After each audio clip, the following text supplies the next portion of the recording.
there is something happening in Europe right now that has me very worried. And that is the new chat control legislation soon to be adopted by the European Union. And let me explain why everyone is so worried about this new law. Starting with breaking down exactly what it does.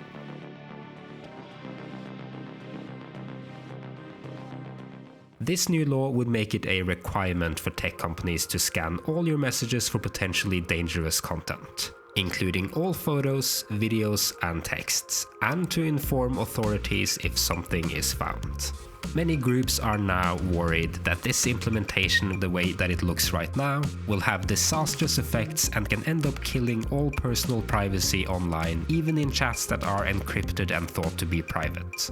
Especially considering the requirements of an ID or face scan to create something as simple as a new email or messaging account. The law is proposed under the guise of protecting children, and while the notion is a noble one, and this might not seem like a horrible idea on its surface, all of this is happening despite the fact that tech experts and child protection organizations, including the UN, are saying that this will not even meaningfully protect children. So we might end up with all of the downsides and none of the supposed benefits, which makes all of this considerably more frustrating. But it still gets worse from there, unfortunately. Human rights organizations have pointed out the horrible global precedent this sets, giving authoritarian governments the chance to cite EU legislation now when surveilling their populations, not to mention that this also gives them the technical backdoor they need to do so.